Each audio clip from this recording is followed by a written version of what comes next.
Hey, so I wanted to, for a while, make a short video about my, reconversion story to the gospel.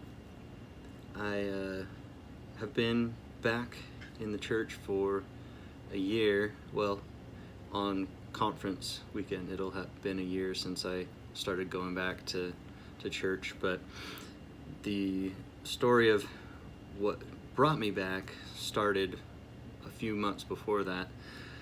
Back in the beginning of August, I had a dream that I suppose ended up being a part of this reconversion process, but at the time I just thought it was kind of a crazy dream. And if you're interested in hearing about that dream, I actually have a video of that posted on my personal Facebook page.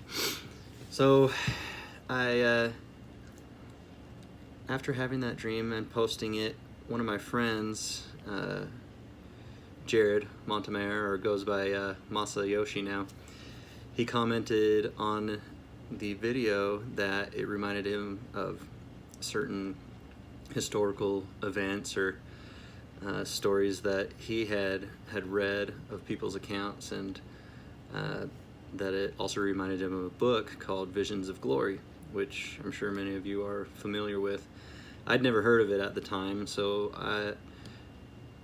I had been kind of wondering about Jared at the time.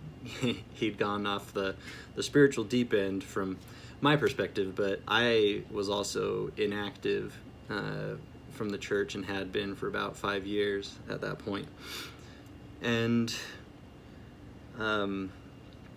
so he commented on that, and then my mom chimed in talking about the book. And my mom had recently, well, within a year or so before this, become a very avid prepper, and every single birthday and Christmas gift had turned into some kind of, build your own toilet or make your own shampoo or something in the wilderness type of kit.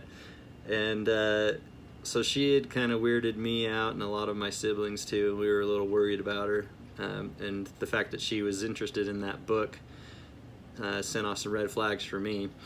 So I decided to Google it, and the only thing I could find on the book was a review that a professor of religion at BYU had written about the book, I guess a number of years ago, because he'd been getting a lot of questions from students about doctrinal accuracy of the book, or whether or not they could trust it. And he didn't know what to think, so he read the book, and he didn't really have anything negative to say about it per se, other than that he hoped people would follow Spencer's counsel in there to not take it as doctrine, but as his personal experiences.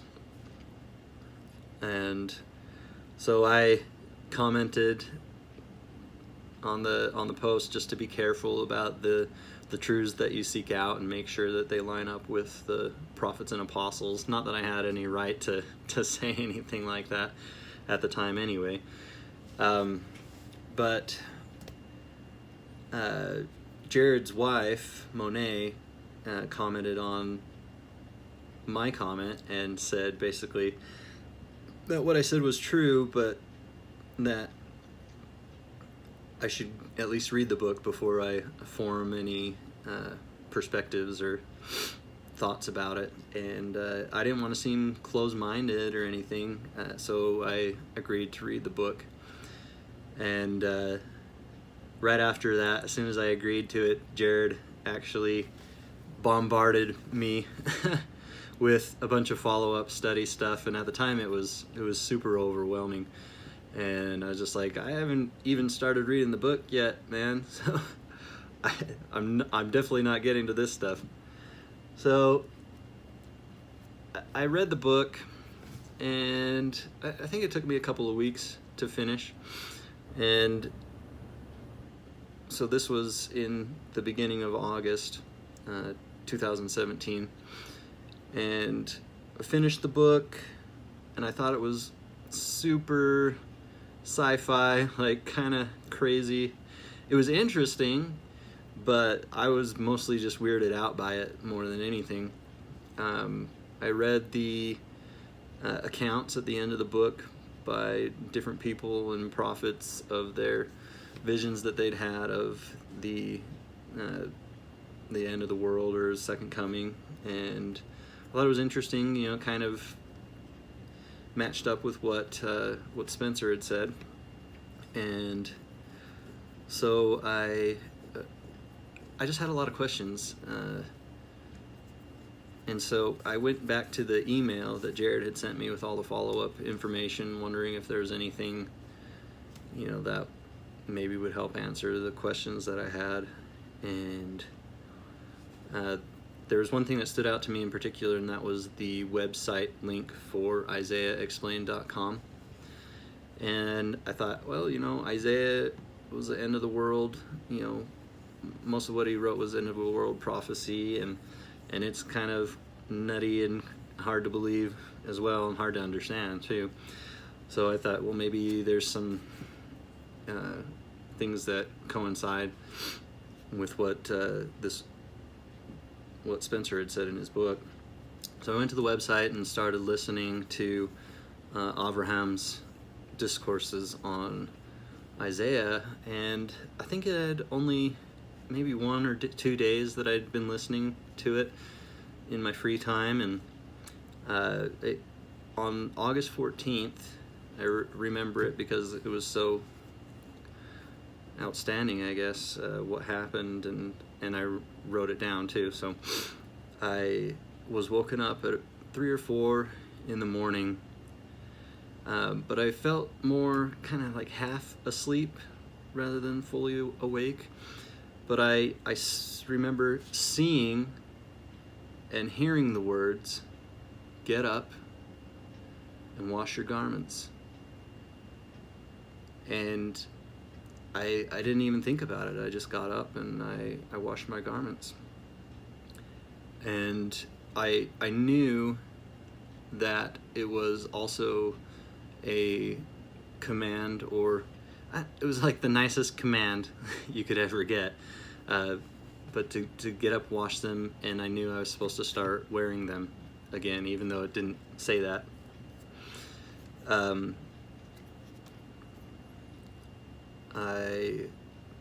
So previous to this experience, about a week prior to that, when I was reading the book, my mom invited me to go to a fireside that Spencer was going to be speaking at. And at the time, like, I was pretty weirded out by the book, and I definitely didn't want to go to a fireside with him speaking. And so I made some excuses to not be able to make it.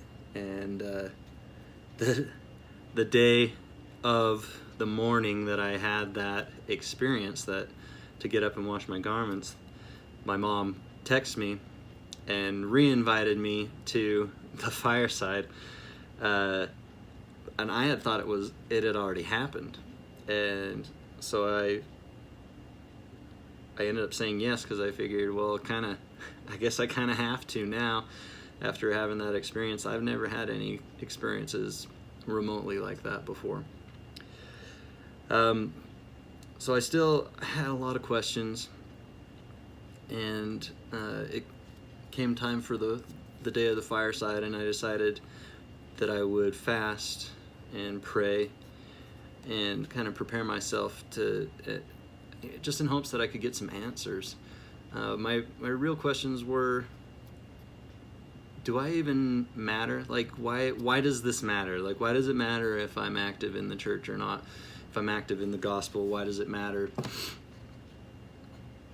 at all? Like, why do I matter? I didn't really care at the time. I didn't feel like I really mattered at all. And I asked if it mattered if I made it to the celestial kingdom. Like, why does it matter what kingdom I go to? So these were some of the questions that were, mulling around in my mind. So I left work early so that I could go to the fireside, which was in Morgan, and I was planning to meet my mom just in a grocery store parking lot. And I decided to, on the way, just listen to more of the Isaiah Explained discussions on the chapters in Isaiah. And I ended up getting to the meeting point about a half an hour early, and so I decided to just kind of hang out there in the parking lot and keep listening. And as I was listening, I got really tired all of a sudden, just like out of nowhere. And so I leaned my car seat back and just closed my eyes, and I must have fallen asleep because I was woken up to that same kind of feeling that I was like half awake, and I was hearing Abraham talk about, I think it was chapter 7, I can't recall, I'd have to look it up, but I was hearing him talk, but I was seeing I don't know, you could call it a vision, I suppose, of myself and my eternal companion fulfilling a specific role. I saw us filling this role. I saw that what our callings were. I saw that we were to have a son together, and that this was all to play out prior to the beginning of the building of the New Jerusalem. And I woke up all the way, and I thought that was incredible. And it was at that moment that another experience actually began that I've written about, and I've shared with a few people about some wasps and a snake. Different experiences. I'm not really gonna go into that, but that's when it started, was right then. And then my mom came and met up with me, and we went to the fireside. And this was all just craziness in my head, you know, wondering if I had experienced what I just experienced and what it all meant. And got to the fireside and was listening to Spencer talk, and just kind of thinking about all of this the whole time. And I was listening to him, but he didn't really say anything that, you know, sparked anything for me or answered any questions. He'd actually been asked by the brethren not to talk about his book at all or his experiences, and so he just talked about spiritual preparation. At the end, though, he said that his time was up, but that he wanted to talk about something else. And they asked if that was okay, and of course everyone was ecstatic that he wanted to say some more, hoping that he would probably talk about his book anyway. But he didn't. He ended up talking about the exact subject and chapter that I was listening to in Isaiah when I had that vision. And to me, that was a confirmation that what I had seen was real. And just after that night, it's been an incredible year. It's been incredibly trying, but at the same time, I've seen some amazing and beautiful things. And I just wanted to share a story of what happened. Hopefully that helps others and inspires you to seek after your reconversion if you need it, or you're seeking after your calling and finding out specifically what it is that you're supposed to do in these last days. So if you made it to the end of this video, you're pretty tough, because this is now 15 minutes long.